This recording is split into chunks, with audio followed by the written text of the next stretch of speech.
안녕하세요. 신윤석 목사입니다. 2021학년도 갈릴리 신앙학교 봄학기 성경의 맥잡기, 작년에는 구약으로 여러분들을 찾아뵙었고 이번 봄학기에는 성경의 맥잡기 신약편으로 여러분들을 찾아뵙게 되었습니다. 이렇게 유튜브로나마 또 인터넷으로나마 비대면으로나마 여러분과 함께 공부하며 이렇게 접촉할 수 있으니 너무나도 좋습니다. 인사 및 자세한 소개를 지금 다 할 수는 없을 것 같아요. 그 자세한 소개는 3과에서 하도록 하겠습니다. 왜냐하면 오늘 함께 다뤄야 할 1과의 내용 그리고 2과의 내용이 좀 많이 길기 때문이에요. 1과, 2과는 신구약 중간사 1, 2를 다루고 있습니다. 총 10주의 과정을 개괄적으로 살펴보면 신구약 중간사 2주 동안 진행하고 또 사복음서, 사도행전의 내용으로 10주의 과정이 종료되게 되는데 바울 서신은 다루지 않도록 할 거예요. 왜냐하면 이것을 다룰까 말까 많은 고민을 했으나 구약 맥잡기에서 그러하였듯이 구약 맥잡기도 구약 전체를 한번 쓱 훑고 지나가는 것, 역사 그 개관을 그렇게 좀 개괄적으로 역사의 흐름에 따라서 맥에 따라서 보는 것이 그것이 중점이었던 것처럼 신약도 마찬가지로 신약의 그런 맥, 그런 전체적인 그런 흐름을 보는 것, 그런 역사적인 그 흐름을 보는 것이 중요하기 때문에 그런 바울 서신의 그런 많은 내용들을 다 다루기에는 조금 무리가 있을 것 같아요.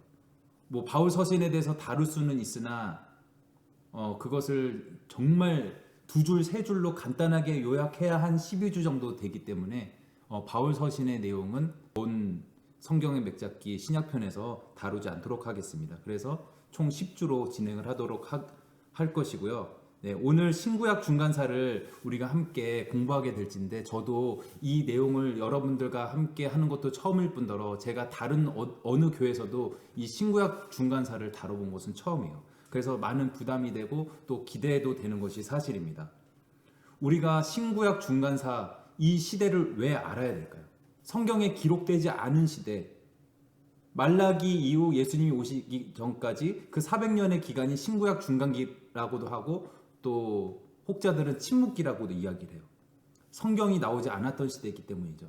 그런 성경의 텍스트에도 있지도 않은 이 시대를 우리가 알아야 되는 이유가 무엇일까요? 그것은 첫째, 이 성경이란 텍스트는 철저한 컨텍스트 속에서 기록이 되기 때문입니다. 컨텍스트가 무엇인가요? 텍스트가 기록되는 그런 삶의 정황들, 문화적 또 문학적 그런 배경들, 그런 사회적 배경들이 되는 것이 컨텍스트인데 그 컨텍스트를 제대로 알아야, 그 정황을 제대로 알아야 우리가 성경이라는 텍스트에 대한 이해도 더욱더 온전히 될 수 있기 때문에 우리가 이 중요한 시기, 신구약 중간 시대를 공부하고 넘어가는 것이 중요합니다. 또 앞에서 말씀드렸듯이 이 신구약 중간 시기는 혹자들은 침묵기라고 얘기하지만 사실상 침묵기가 아니에요. 그것 가운데서도 하나님의 역사하심이 있었고 하나님께서 준비하셨던 그런 일들을 이 신구약 중간사 2주 동안의 기간을 통해서 우리가 함께 살펴볼 수 있을 것입니다. 그러면 오늘은 첫 번째 시간으로 문학적 배경에 대해서 함께 공부하며 함께 알아가 보도록 하겠습니다. 네, 첫째, 유대교와 헬레니즘의 대결. 신구약 중간 시기는 BC 200년에서 AD 100년경 약 300년간의 기간을 말합니다. 유대인들은 이때 그리스 문화에 둘러싸여 있었고 이국 땅에 흩어져 있던 디아스포라 유대인들은 더욱더 헬레니즘에 큰 영향을 받을 수밖에 없었습니다. 주전 170년에서 70년 사이 유대 민족주의는 헬레니즘의 잠식을 막는 데 중요한 역할을 하였습니다. 그렇게 헬레니즘 문화가 융성하고 그런 헬라의 그리스의 강한 영향력이 있었던 반면 그것에 대항하는 그런 민족주의, 유대인들의 운동이 있었다는 이야기예요. 자, 헬레니즘의 발생과 전파에 대해서 살펴보도록 하겠습니다. 헬레니즘을 이야기함에 있어서 가장 중요한 인물, 바로 알렉산더 대왕입니다. 알렉산더 더 그레이트라고 불리는 사람, 또 이것이 영어로는 알렉산더라고 우리가 그렇게 읽지만 이 그리스어 헬라어에서는 알렉산드로스 대왕, 이 사람, 이 마케도니아의 알렉산드로스 대왕이 신구약 중간사에서 매우 중요한 인물이고 세계 역사 속에서도 이 인물의 중요성을 두 번 말하면 서러울 정도로 굉장한 인물이라고 말할 수 있어요. 알렉산더 대왕 이후 약 3세기 동안의 문명이 바로 헬레니즘이라고 우리가 부릅니다. 알렉산더 대왕은 어떤 사람일까요? 그는 16세 때 전쟁에 나가신 아버지를 대신해서 대리 통치를 하기 시작했던 사람입니다. 그리고 아버지의 죽음 이후 20세의 왕이 되어서 33세까지 이집트, 페르시아, 인도 그 광활한 지역을 정복했던 정복왕이 바로 알렉산더입니다. 그런데 그는 무조건 때리고 부시고 사람들 죽이는 그런 목적 때문에만 그렇게 세계 정복을 꿈꾸고 나아갔던 게 아니에요. 그에게는 전쟁의 목표가 있었습니다. 분명한 정복의 목적이 있었어요. 그것은 바로 우수한 헬레니즘 문화를 온 세상에 전파하고 그것이 땅끝까지, 바다 끝까지 이르게 하리라는 그런 목적을 가지고, 그런 고상한 목적을 가지고 그런 정복을 시행했던 것입니다. 알렉산더가 어떤 사람의 제자인 줄 아시나요? 굉장히 유명한 사람입니다. 그리스 철학자 중에서 가장 유명하다고 할 수 있는 사람이에요. 그 사람은 바로 아리스토텔레스입니다. 아리스토텔레스는 철학뿐 아니라 의학, 수학, 기타 등등 모든 분야에서 아주 뛰어난 학자인데 그 사람이 바로 알렉산더의 스승이에요. 그 사람의 영향을 받아서 알렉산더는 그런 헬레니즘의 그런 그리스 철학의 우수함을 세상에 전파하는 그런 꿈을 가지고 세계 정복을 향해서 나아갔던 것입니다. 그가 20살 때부터 왕이 되자마자 수없이 많은 지역들을 정복해 나갔어요. 페르시아 제국을 정복하였고 또 멀리 인도까지 갔고 또 서쪽으로는 이집트 그 지역까지 그렇게 광활한 지역을 정복했던 그런 알렉산더입니다. 그런데 그의 치세 13년 동안은 순 전쟁만 했던 기간이에요. 그렇게 위대했던 왕 알렉산더는 짧은 33년의 생애를 살고 인생을 마치게 됩니다. 네, 전쟁만 하다가 그렇게 죽은 사람이 알렉산더입니다. 그의 사후 제국 동쪽은 시리아의 셀루커스 왕조, 또 이집트의 프톨레마이오스 왕조로 나뉘었습니다. 이때 그의 사후 헬라화 운동은 더욱 급속도로 진전돼 갔고 유대인들은 제국 전체에 흩어져서 헬레니즘의 강한 영향을 받을 수밖에 없었습니다. 헬레니즘의 발생과 전파에서 70인역과 헬레니즘 문화에 대해서 살펴보겠습니다. 일찍부터 이집트에서 유대인들이 들어와 살기 시작하였고 알렉산드리아라는 이집트의 도시에서 구약 성서를 그리스어로 번역을 했습니다. 그것이 셉트아진트 70인역이라고 하는 성경이에요. 이집트에 사는 유대인들은 그곳에서 그들의 언어였던 히브리어를 사용할 수 없었기 때문에 이집트에서 사용하던 그리스어로 성경을 번역한 것입니다. 전해져 내려오는 이야기에 따르면 원래 성경은 기록된 문서라기보다는 말로 구전으로 전해져 내려오던 그런 문서였습니다. 그런데 그것이 구전으로 전해져 내려오던 그런 성서가 이 70인역 기록 과정에서 그 70명의 사람들이 그 자신이 듣고 기억한 것을 함께 논의하고 그것을 하나의 성서로 그렇게 편찬을 한 거예요. 셉투아진트라는 그런 제목으로 그렇게 편찬을 한 거예요. 그런데 그 70인들이 번역했던 그 과정이 거의 그런 불일치가 없이 거의 100% 일치하는 그런 놀라운 일이 있었다는 그런 전설이 전해져 내려옵니다. 참 이것을 보면은 참 대단해요. 인간의 기억력은 정말 리스펙할 만합니다. 정말 대단합니다. 그런데 그거보다 더 대단한 것은, 인간의 기억력보다 더 대단한 것은 그런 인간에게 놀라운 기억력이라는 능력을 허락하신 하나님의 능력, 그리고 그렇게 수많은 사람들을 통해서 성경을 기록하게 하시고 이어가게 하신 하나님의 섭리가 또한 우리가 정말 리스펙트할 만한 것이라고 생각합니다. 헬레니즘의 종교적 영향. 헬레니즘은 고대 동방 종교들의 그것이 혼합된 일종의 그런 혼합 종교의 양상을 보였습니다. 시리아의 헬레니즘에는 고대 페르시아의 조로아스터교가 많이 들어가 있어요. 조로아스터교의 뒤에서도 나오겠지만 이원론, 부활에 대한 그런 이야기, 페르시아의 조로아스터교에서 많이 들어오게 되었습니다. 또 조로아스터교의 초기 형태에는 이원론이 많이 내포되어 있습니다. 천국과 지옥, 천사와 악마, 땅과 하늘, 이원론에 대한 이야기들이 조로아스터교에 많이 있었음을 살펴볼 수 있습니다. 시리아의 헬레니즘을 통해 팔레스타인의 유대인들도 당연히 영향을 받을 수밖에 없었어요. 그들은 바벨론 포로 시기부터 메소포타미아의 페르시아인들과 같이 살아왔기 때문입니다. 그런가 하면 헬레니즘의 반대 운동들이 일어났습니다. 예루살렘에 헬라주의자들이 있었어요. 안티오쿠스 대제 때에 팔레스타인의 통치권은 프톨레마이오스에서 셀루커스로 이양이 됩니다. 또한 안티오쿠스 4세 때는 자신의 동생 여호수아 야손이란 사람을 대제사장으로 임명하고 예루살렘을 헬라 양식으로 재정비합니다. 그리고 그 뒤에 이어서 일어나는 싸움들은 유대인 대 유대인의 싸움이에요. 헬라와 정책에 찬성하는 그런 유대인들과 그것에 반대하고 저항하는 그런 유대인들의 싸움이라고 말할 수 있습니다. 예루살렘의 헬라주의자들에 대항하여서 예루살렘 주변의 유대인들이 일어서서 모든 헬라와 정책에 항거하였던 그런 헬레니즘에 대한 반대 운동이 이 시기에 또한 많이 일어났습니다. 안티오쿠스라는 사람은 해외 원정에서 돌아와서 헬라 문화와 종교를 통해 왕국을 통치하겠다고 재천명하게 되었습니다. 그는 예루살렘을 공격하여서 정통파 유대인 대제사장이었던 야손을 추방하고 메넬라우스라는 사람을 복직시켜요.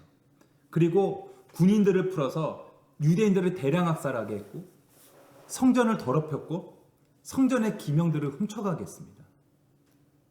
그런 아주 악한 일을 저지른, 유대인들에게는 정말 씻지 못할 죄를 저지른 그런 안티오쿠스입니다.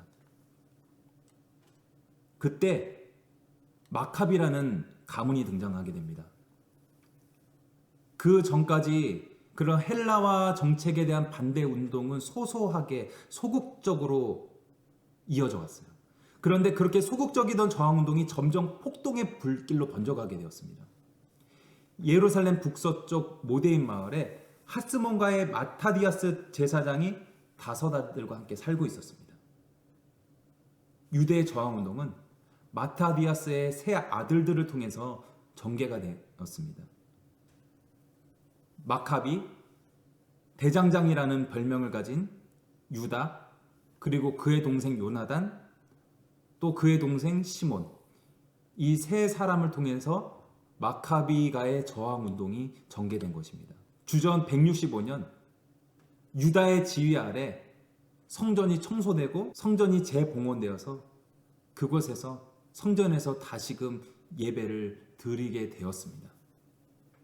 유대인들은 이때를 하누카, 빛의 절기라고 부르는 그 기간으로 지금까지 지켜오고 있어요. 시몬은 그 마카비가에서 마지막으로 통치했던 그 시몬은 유대인들의 대제사장이 되었습니다. 이렇게 해서 마카비가의 저항 운동을 통해서 독립적인 유대 국가가 설립이 되었습니다. 그리고 시몬이 유대인들의 대제사장이 되면서 이 대제사장이 민간 지도자이면서 동시에 군사 지도자가 된 것입니다. 그렇게 유대인들의 그런 통치가 시작이 되었습니다. 그런데 헤롯과 로마인들에 의해서 유대인들은 독립을 잃게 되었어요. 주전 63년에 폼페이 장군이 유대인들을 다시금 이방인의 멍에 아래 두게 되면서 그렇게 독립을 잃게 된 것입니다. 이때부터 유대 민족주의 폭동이 계속되었고 주 70년 예루살렘과 유대 성전이 파괴될 때까지 그런 폭동과 저항은 계속되었습니다. 또 헤롯과 그의 아들들의 통치 기간 동안 헬라화 정책이 급진적으로 추진이 되었습니다. 헤롯은 성경에 나오는 그 헤롯이에요. 예수님이 태어나실 때, 베들레헴에서 태어나실 때 그 일대에 있는 2살 이하의 어린 아기를 다 죽이라는, 그 남자 아기들 다 죽이라는 명령을 내린 그 헤롯이 여기서 나오는 그 헤롯입니다. BC 37년에서 BC 4년까지 살았던 그 헤롯입니다. 이 사람은 유대인들에게 참 인기가 없는 사람이었어요. 유대인들에게 큰 영향력이 없었던 사람입니다. 또 헤롯은 스스로 대제사장이 되고 싶었지만 인기가 없으니까 그렇게 될 수가 없었어요. 그래서 헤롯은 가능한 한 대제사장직을 격화시키는 정책을 썼습니다. 원래 대제사장직은 세습이었고 종신직이었죠.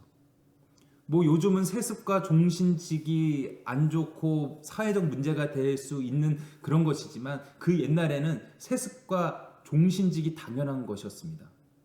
그런데 그런 대제사장직의 세습과 종신직을 이 사람 헤롯이 철폐하고 자신이 대제사장을 임명했어요. 그런 종교 지도자들을 세상의 정치 지도자가 조정하기 시작한 것입니다. 정치인들과 종교인들은 비슷한 힘을 가지고 상호 견제하고 또 때로는 상호 협력하면서 그렇게 나가야 합니다. 그런데 뭐 종교가 정치를 이기게 될 때도 문제가 되지만 이 정치 세력이 종교를 억누르게 될 때 또한 큰 문제가 되죠. 그런 문제가 이 헤롯 왕을 통해서 일어나게 된 거예요. 헤롯의 사후 갈릴리 지방에서 폭동이 일어났습니다.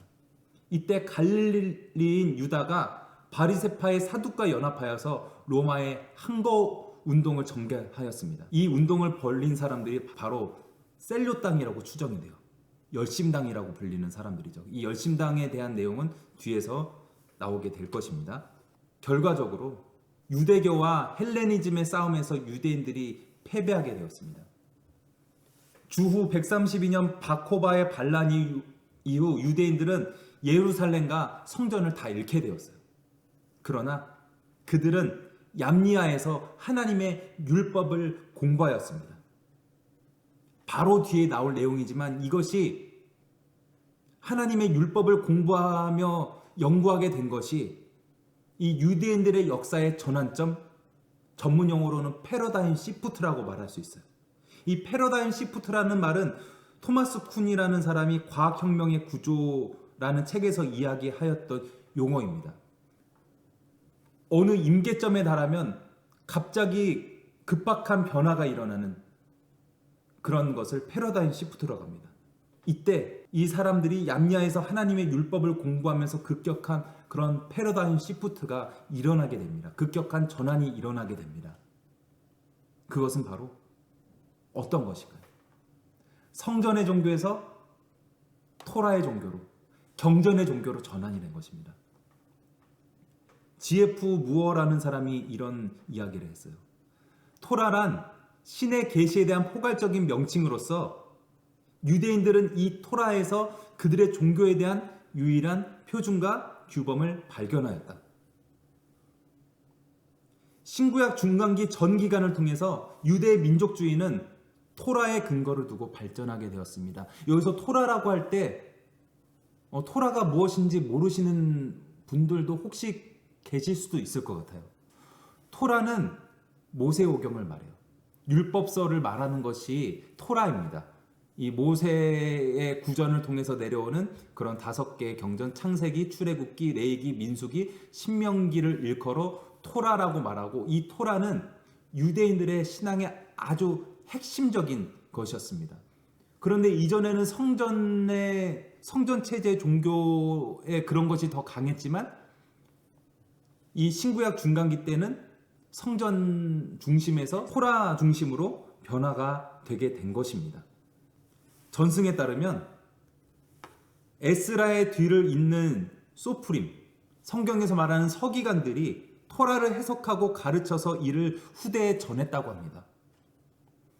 이 서기관 소프림들을 통해서 마카비 운동이 일어나기 전부터 평민들을 깊은 신앙을 가지도록 그렇게 교육하였습니다. 성전이 무너졌어요. 유대 전쟁 이후 예루살렘 성전이 무너지고 또 예루살렘에서 멀리 떠나온 유대인들은 더 이상 성전에서 희생 제사를 못 드리게 되었습니다. 그것은 기원 후의 이야기일 뿐만이 아니라 기원 전의 이야기도 마찬가지예요. 이 유대인들이 바벨론에 의해서 멸망하고 예루살렘 성전이 무너지고 본토를 떠나서 바벨론의 유배가 되게 되었죠. 그래서 예루살렘에서 멀리 떠나오게 되었죠.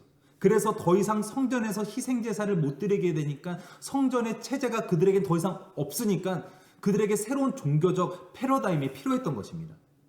그것이 바로 성전에서 토라로 성전에서 경전의 종교로 바뀌게 되었다는 이야기입니다. 점차 토라가 유대교 신앙의 핵심이었던 성전 제의를 그렇게 대체해 나가게 되었습니다. 이게 중요한 노란 형광펜 표시를 했죠. 이것이 가장 핵심적인 내용이라고 할 수 있어요. 성전에서 토라로. 그렇게 토라가 성전을 대신하게 되었고 제사장은 이 성경을 읽고 해석해주는 랍비에게 그 자리, 그 주도권을 내주게 되었습니다. 또한 토라는 성경은, 오경은, 모세오경은 반항의 구심점이 되었습니다. 토라가 유대 민족주의 운동의 그런 핵심, 구심점, 그런 중거점이 된 것입니다. 마카비의 항거운동은 토라를 보호하기 위해 일어서고 사람을 규합하는 것으로 전개되고 끝맺음하였습니다. 로마의 출현으로 헬라 문화의 영향력은 더욱더 강해져 갔지만 이때 또다시 토라는 항거운동의 구심점이 되었습니다. 유대인들의 토라에 대한 열심은 하나님이 유대 나라를 선민으로 세웠다는 계약에 대한 열심입니다. 휠러 로빈슨이라는 사람은 이런 이야기를 하였습니다. 율법은 유대교의 헌장이요 여러 세기를 통하여 유대교를 지탱하게 해준 힘의 근원이었다. 유대교의 여러 제도들은 주후 70년경 거의 다 파괴되고 말았다. 그러나 율법은 새로운 유대교를 창조해내는 위력을 보여주었으며 국가나 도시, 성전이 없이도 존속할 수 있다는 가능성을 보여주었다. 종교는 쉽게 망하지 않아요. 특별히 이 여호와 하나님을 믿는 이 신앙은 세상에 어떠한 그런 어려움에도 쉽게 그렇게 없어지지 않습니다. 기독교가 위기라고 하죠. 이 땅 가운데서 기독교가 참 어려운 처지에 처한 것이 사실이죠. 하지만 기독교는 결코 망하지 않습니다. 하나님이 붙드시는 그것은 결코 망하지 않습니다.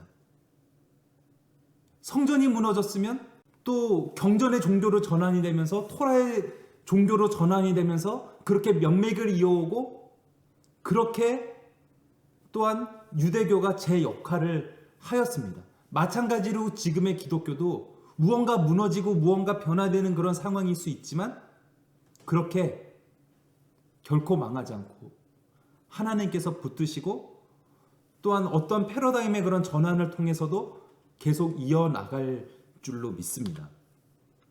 토라의 종파들이 5가지가 있는데 이 5가지가 다 매우 중요해요. 이게 신학교에서도 그대로 배우는 내용들인데 다 중요합니다. 그런데 특별히 이 앞에 나온 바리새파, 사두개파 이 두 파가 더 좀 중요성을 가지고 또 성경에서 자주 나오는 그런 파가 이 두 파예요. 바리새파는 약 3세기 동안 막대한 영향력을 끼쳤습니다. 이들은 본래 종교적인 종파였을 뿐 정치적인 사람들이 아니었어요. 또 대부분 중간계급 출신의 사람들이었기 때문에 그렇게 처음부터 큰 영향력을 갖고 있지는 않았어요. 그런데 차츰 정치적으로도 유대 공동체에서 이 바리새파들이 큰 영향력을 끼치게 되었습니다.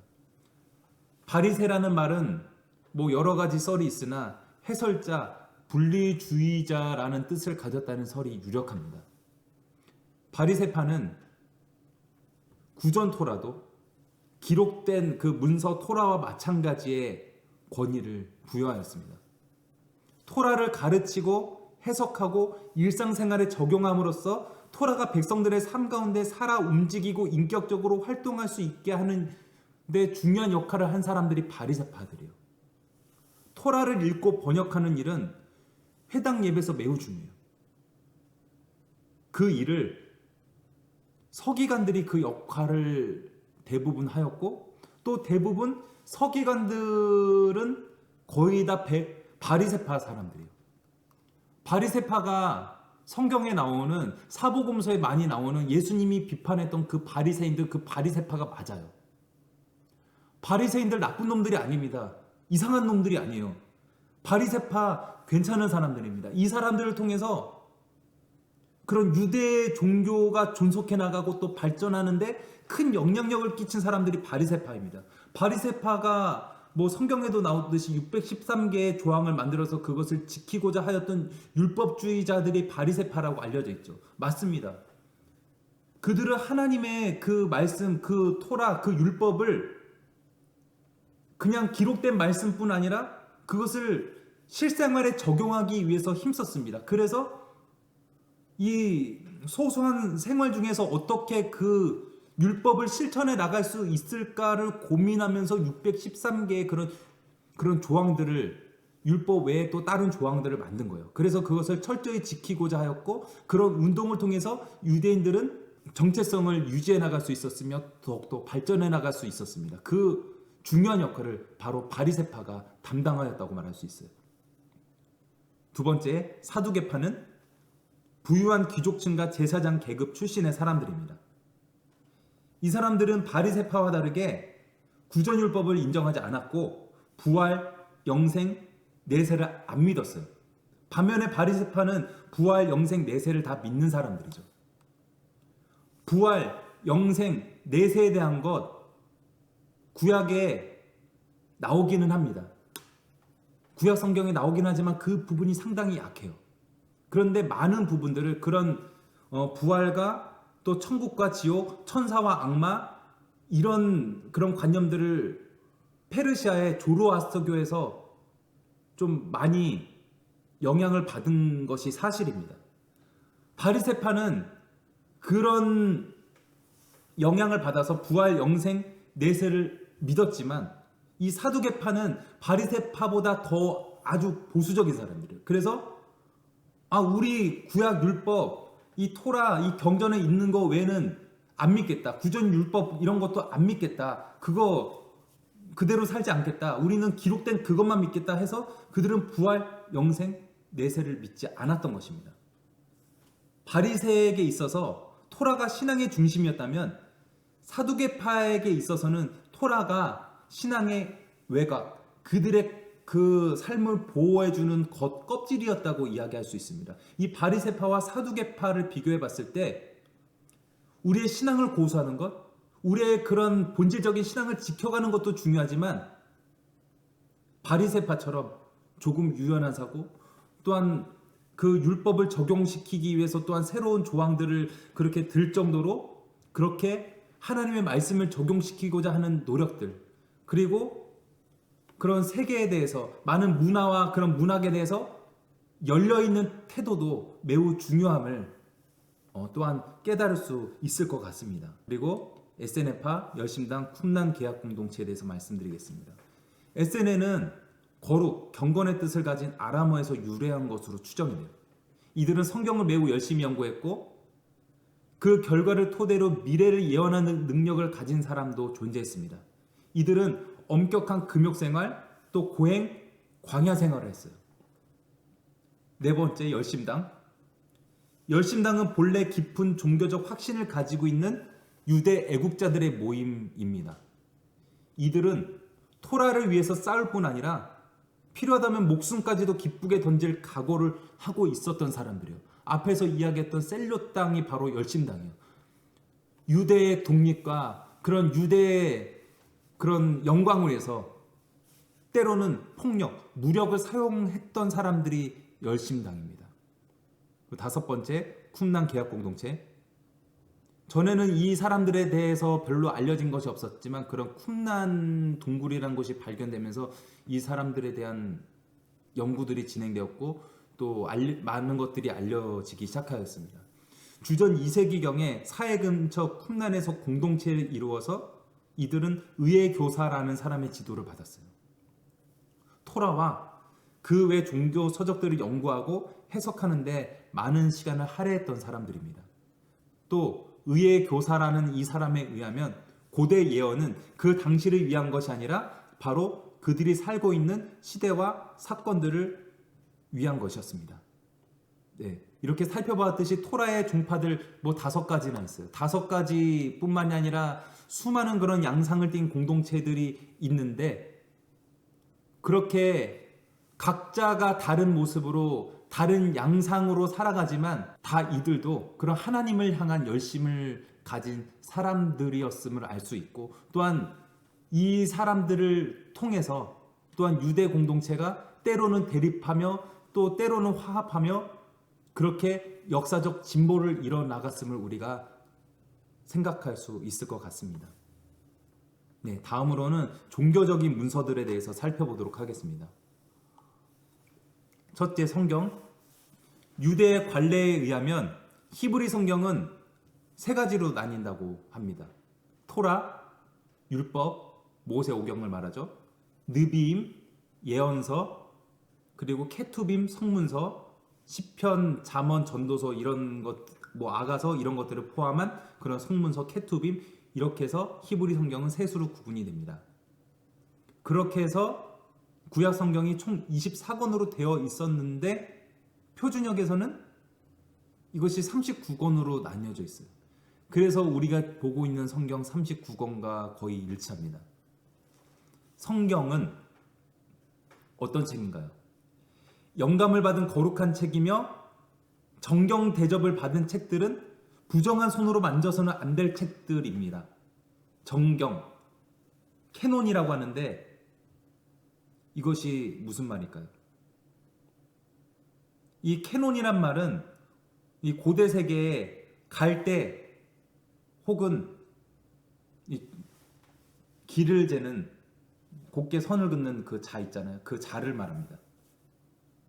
즉,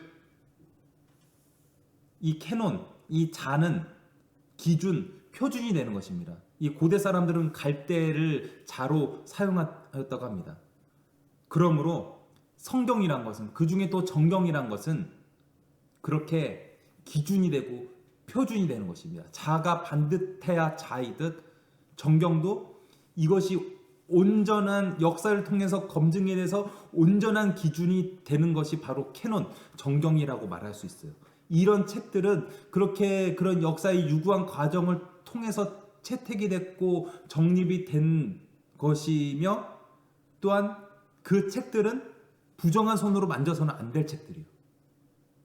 이 유대인들은 성경을 읽고 가르치고 해석할 때에 목욕제개하고 손을 씻고 그렇게 성경을 만지고 그렇게 읽고 그렇게 강론하였습니다.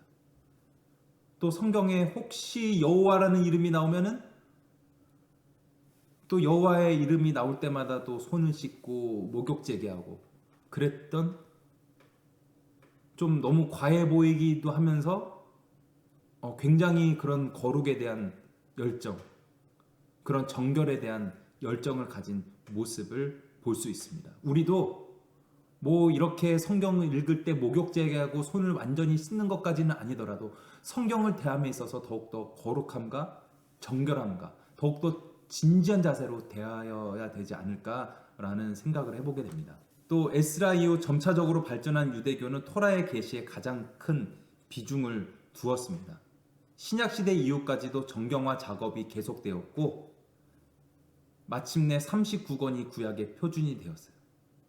그렇게 신약시대 이후까지라고 하는 것은 기원 후 4세기까지 이 정경화 작업이 계속되었지만 이 구약 39권 또 신약 27권의 그 목록에 대해서는 약간의 차이는 있지만 큰 차이는 없습니다. 두 번째, 구전. 토라는 각 세대를 위해 새롭게 해석할 수 있고 또 사람에 맞도록 그 시대에 맞도록 새롭게 적용할 수 있었습니다. 이 구전 토라에 두 가지가 있어요. 미드라시와 미시나입니다. 소프림, 서기관들은 특별한 관습이나 교훈 등을 성경의 본문과 연결시켜서 해설하였어요. 이것이 미드라시입니다. 구전과 성문화된 토라를 반복하는 그 전체를 미시나라고 하고, 그 구전과 성문화된 토라를 반복하는 것 자체를 샤나, 암송이라고 해요. 이 암송한 것 전체를 미시나라고 일컫는 것입니다. 이 미시나는 우리에게도 잘 알려진 탈무드의 기초가 된 것입니다. 이렇게 미드라시와 미시나를 통해서 이 성경 구전이 그렇게 유대인들에게 또 세상에 그렇게 널리 전해지고 알려지고 적용이 될 수 있었습니다. 성경과 구전 이외에도 또 구약 성경 39권, 신약 성경 27권 이외에도 경외서들이라는 그러한 비경전 문학 작품들이 있어요. 이것은 핫소님, 등례라는 이름이 붙은 문서들입니다. 이때 뭐 여러 가지 문서들이 있는데 이것을 경전과 비경전, 정경과 정경이 아닌 것을 가르는 기준이 크게 네 가지가 있습니다. 페르시아 시대의 다니엘 이후부터 이스라엘에는 예언이 그쳤다. 그러므로 그 이후에 쓰여진 책들은 경전이 될 수가 없다. 두 번째, 그 책의 내용이 토라와 일치하느냐, 일치하지 않느냐의 여부. 세 번째, 책 내용 자체의 일관성 문제가 어떠한가. 네 번째, 그 책이 본래 히브리어로 쓰여졌느냐의 여부. 이 네 가지에 따라서 경전과 비경전을 가르는 그런 기준이 되었습니다. 묵시문학의 배경에 대해서 말씀드리겠습니다. 묵시문학의 기본 신조는 랍비적인 유대교의 근거를 가져요. 이 묵시문학에는 종말론적인 사고가 포함이 되어 있고 육체의 부활에 대한 내용, 그리고 메시아의 도래 등의 사상이 포함되어 있습니다. 이사야서나 다른 예언서들을 통해서 또한 시편에도 나타나는 그런 메시아에 대한 기대가 조금씩 숨어 있기는 합니다. 그런 종말론적 사고, 육체의 부활, 메시아의 도래, 이런 신약에 나오는 개념들이 구약의 전통에 있어요.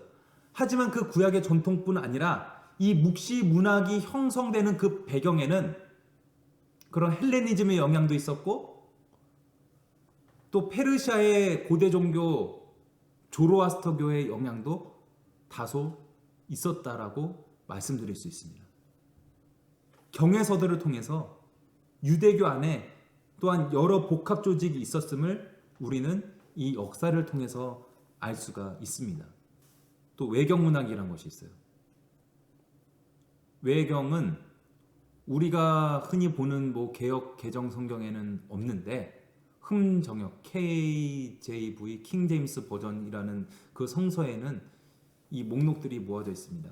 그 목록들은 다음과 같아요. 제1 에스드라서, 제2 에스드라서, 토비서, 유디서, 에스더서의 나머지 장들, 성경에 기록된 거 말고 나머지들, 솔로몬의 지혜서, 예수 벤 시락서, 이 예수는 그 예수님 말고 다른 예수를 말하는 거예요.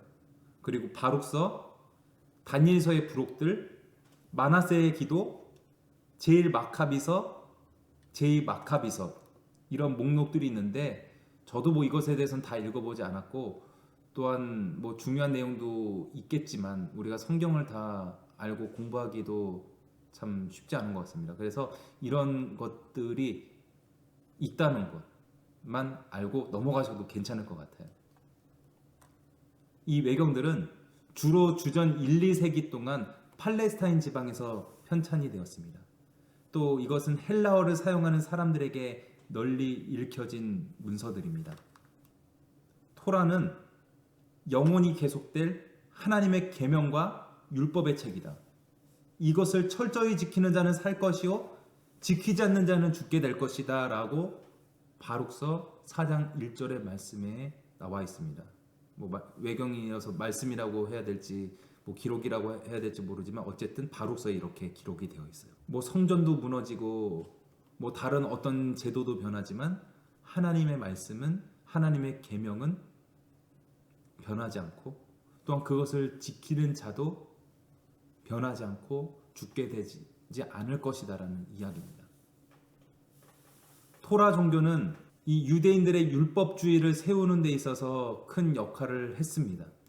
이런 토라 종교가 없이는 성전 체제가 무너지고 이 토라라는 이 백성들의 구심점이 없었다면은 이 유대인들의 율법이 지속되고 유대인들이라는 그런 유대인의 정체성, 여호와 하나님의 백성이라는 그 정체성을 이어가기 어려웠을 것입니다.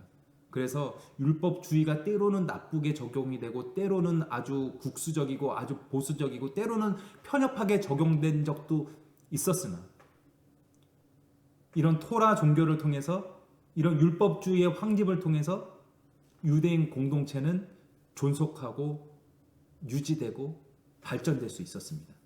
그들은 이 토라 종교를 통해서 율법주의뿐 아니라 또 선행을 하도록 격려하고 또 부추기는 그런 역할도 하였습니다. 우리가 보고 있는 그런 기록된 성경뿐만이 아니라 앞에 나왔던 이런 수많은 문서들을 통해서 그런 백성들의 신앙을 일깨우고 율법에 대한 열심, 또한 유대 종교에 대한 열심, 여호와 하나님에 대한 열심을 북돋았던 그런 책들이 정경뿐만 아니라 외경들도 다소 그런 역할을 하였다는 그런 이야기입니다. 기타 외경들, 또 우리가 다 알 수 없는 것들이기에 쭉 그 리스트만 읽어보도록 하겠습니다. 함께 읽으며 눈으로 따라오시길 바랍니다. 팔레스타인에서 기원한 책들, 제일 에녹서, 희년서, 12족장의 유언서, 솔로몬의 시편, 욥의 유언서, 모세의 승천서, 예언자들의 생애, 이사야 순교사, 아브람의 유언, 아브람의 묵시록, 제2바룩서 혹은 바룩의 묵시록, 아담과 이브의 생활 혹은 모세의 묵시록, 무녀의 신탁서 3권, 4권, 5권, 제3 마카비서, 제4 마카비서, 제2 에녹서 혹은 에녹 비밀서, 제3 바룩서, 이런 책들이 기록된 연대를 보면 대략 BC 2세기에서 1세기 사이라고 말할 수 있습니다. 또한 이런 기타 외경들의 그런 영향을 받으면서 또 신약 성경의 그 시대에 유대인들이 영향을 받았고, 또한 신약 성경을 이해함에 있어서도 앞에서 살펴보았던 이런 배경들이 있었음을, 또한 이런 위경들의 영향도 있었음을 우리가 기억하였으면 좋겠습니다. 기독교의 외경들은 초기 신약성서의 저자들과 독자들은 72여 개 있는 것 이외에도 상당히 많은 외경들을 가까이 하였습니다. 예수님의 도덕적 교훈도 당시의 유대교의 도덕 이념과 상당한 유사점을 가지고 있습니다. 이 정경의 문제는 교회가 성장함에 따라 제기되기 시작했고 AD 4세기에 가서야 확정이 되었습니다. 예수님의 도덕적 교훈이 당시의 유대교의 도덕 이념과 상당한 유사점을 가지고 있다고 하는데, 우리는 예수님과 기독교와 또한 복음서를 대할 때 유대교와의 대립을 흔히 생각합니다. 유대교와의 불연 속성을 흔히 생각하죠. 물론 예수님과 기독교는 유대교와의 불연 속성을 가집니다. 단절을 가집니다. 세월이 지나면서 점점 불연 속성을 가지고 단절되고, 또한 유대교와 다른 하나의 종교로서, 종파로서 그렇게 갈라져 나온 그런 불연 속성이 있지만, 동시에 예수님, 기독교는 유대교와의 연속성을 가집니다. 예수님이 왜 이 땅에 오셨나요? 예수님이 율법을 어떻게 하셨나요? 율법을 어떻게 대하셨죠? 예수님이 말씀하시기를 율법을 폐하러 온 것이 아니라고 말씀하셨어요.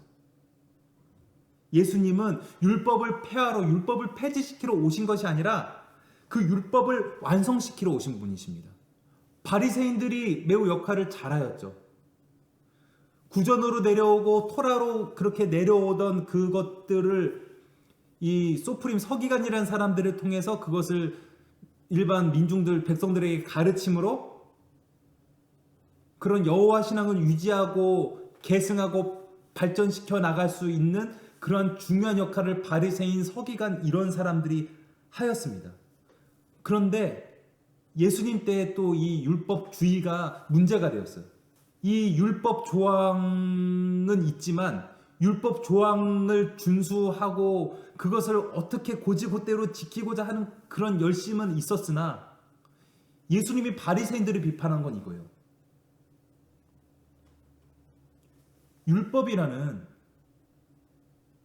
그런 유대인들이 정해놓은 바리새인들이 정해놓은 613개의 조항이라는 그 조항들 그 겉껍데기는 있으나 그 율법의 정신인 하나님 사랑 이웃 사랑이 빠져버린 오히려 이 율법 조항으로 그런 613개의 조항으로 백성들에게 무거운 마음의 짐을 주고 또 그들에게 부담이 되게 하는 또 오히려 그런 체제가 그런 종교의 모습이 오히려 백성들을 압박하고 오히려 하나님께로 나아가지 못하게 하는 걸림돌이 되게 한 것 그것을 예수님이 비판하신 것입니다. 예수님은 그 당시에 바리새인들이 강구하였던 것 바로 율법의 중심인 율법의 그 핵심인 하나님 사랑, 이웃 사랑을 완성시키시려고 율법의 조항을 넘어 율법의 그 실제인 율법을 통해 이루고자 하는 그 궁극적인 목적인 하나님 사랑과 이웃 사랑에 도달하게 하기 위해서 이 땅에 오신 것입니다. 그런 의미에서 예수님은 그런 도덕적 교훈을 주셨고 또 기독교의 외경들 또 당시 신구약 중간기에 나온 그런 문서들 그런 사상들의 그런 도덕 이념과 상당한 유사점을 가진 말씀들을 하신 거예요. 왜냐하면 앞에서 말씀드렸듯이 예수님은 기독교는 유대교와의 불연속성도 있지만 연속성을 가지고 있다는 것. 이것이 중요합니다.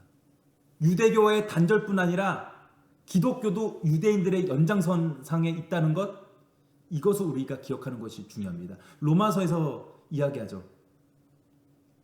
이 유대인들의 이스라엘 사람들의 넘어짐으로 인해서 이방인들에게 구원이 임했다고 이야기를 하죠. 그렇다면은 이 유대인들의 이스라엘의 구원은 취소된 것이냐? 이들은 이제 하나님의 백성이 될 수 없도록 그냥 버려진 그냥 그런 떨거지들이냐? 그것이 아니라고 말씀합니다. 이방인들이 이스라엘의 넘어짐으로 인해서 구원을 얻게 된 것이면은 본래 그 원가지였던 그 이스라엘의 유대인들이 여호와 하나님께로 나오면 예수 그리스도께로 나오면 그 받을 복은 얼마나 더하겠냐라고 로마서에서 말씀하고 있는 것입니다.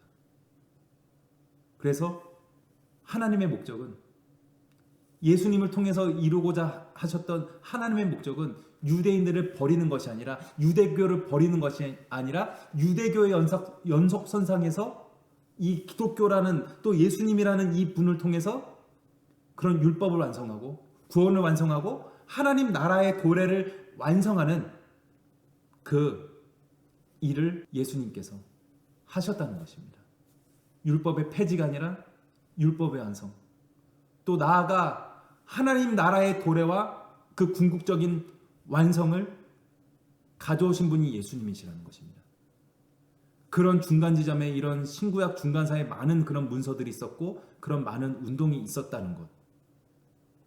불연속성보다 더 중요한 이 연속성을 꼭 기억하셨으면 좋겠습니다.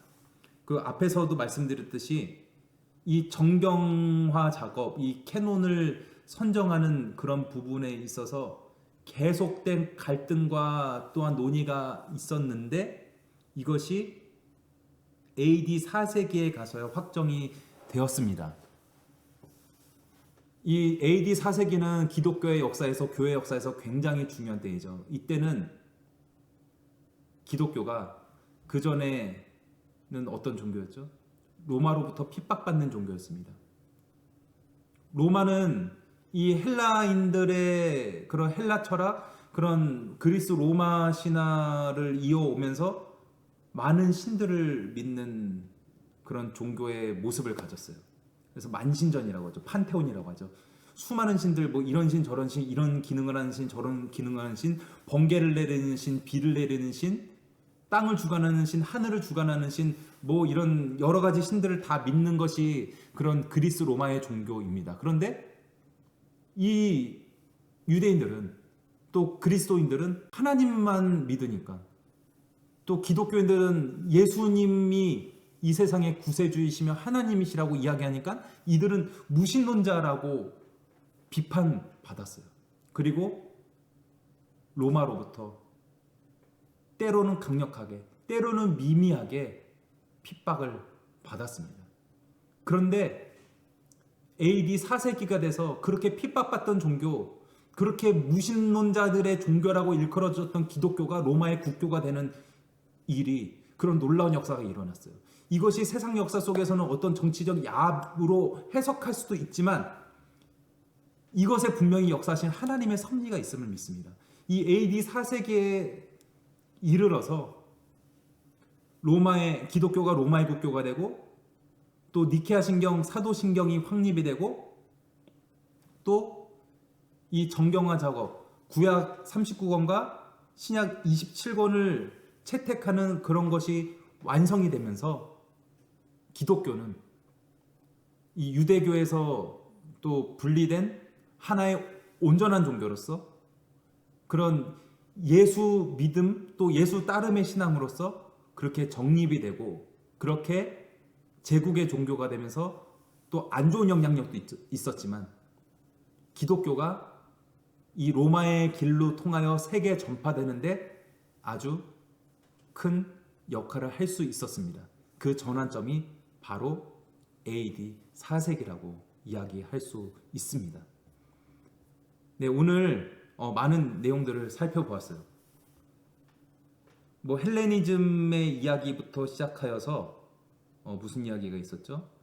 뭐 마카비가의 저항운동, 또 성경에 대해서, 또 토라의 종파들에 대해서, 종교적인 문서들의 뭐 성경 구전, 또 경외서들, 외경문학에는 어떤 것이 있는지, 그것을 통해서 어떻게 그런 역사의 전환점을 가져올 수 있었고, 또 어떻게 그런 유대교의 그런 연속선상에서 기독교가 출현하고 또한 예수님이 오실 수 있었는지 오늘 우리가 다 살펴보지는 않았지만 좀 어느 정도는 좀 보셨고 이해하셨을 수 있었으면 좋겠어요.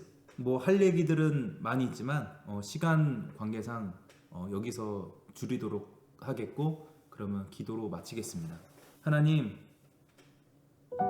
이 신약 맥잡기 신약편을 시작할 수 있도록 섭리하여 주시고 인도하여 주심에 감사드립니다. 우리가 오늘 첫 시간 신구약 중간사, 그 중에서 문학적 배경이 어떠하였는지를 살펴보았습니다. 신구약 중간기는 침묵기가, 암흑기가 아니고 하나님이 섭리하시고 역사하시고 예수 그리스도의 오심을, 또한 하나님의 나라의 도래를 준비하셨던 그 준비 기간임을 우리가 오늘 보게 됩니다. 헬레니즘의 강력한 영향력이 있었고, 또한 조로아스터교의 그런 영향이 있었지만 그것을 받아들이는 사람들이 있었고, 또 그것을 거부하는 사람들이 있었음을 우리가 보았습니다. 때로는 그러한 수용을 통해서, 또한 때로는 그런 강력한 저항을 통해서 어쨌든 이 유대교는 존속해 나가며 유지해 나가며 또한 발전해 나갈 수 있었던 그 발전 양상을 우리가 보았습니다. 주님, 지금 우리 교회들은 어떻게 살아야 되겠습니까? 교회가 세상의 지탄거리가 되는 것이 사실이고 우리가 무엇을 붙잡아야 될지 흔들리는 가운데, 주님, 붙잡아야 될 하나님의 말씀을 온전히 붙잡게 하여 주옵소서. 성전 체제가 무너졌지만 이 신구약 중간 시기의 유대인들이 토라의 종교로 전환을 함으로써 그렇게 발전 유지해 나갈 수 있었습니다. 지금 기독교의 위기라고 하는데 이 위기를 무엇으로 극복해 나가겠습니까? 우리가 하나님의 말씀을 더욱더 깊이 공부하고 또 하나님의 말씀을 우리 삶의 토대로 삼음으로 말미암아 이 흔들리는 가운데서도 흔들리지 않는 그러한 굳건한 반석이 이 하나님의 말씀이 되도록 또한 예수 그리스도라는 그런 든든한 반석에 흔들리지 않는 터전 위에 서는 우리들이 될 수 있도록 인도하여 주시옵소서. 주님께서 언제나 어디서나 우리와 함께하여 주심을 믿고 감사드리며 이 모든 것 우리 주 예수님의 이름으로 기도드리옵나이다. 아멘. 네, 감사합니다. 수고하셨습니다.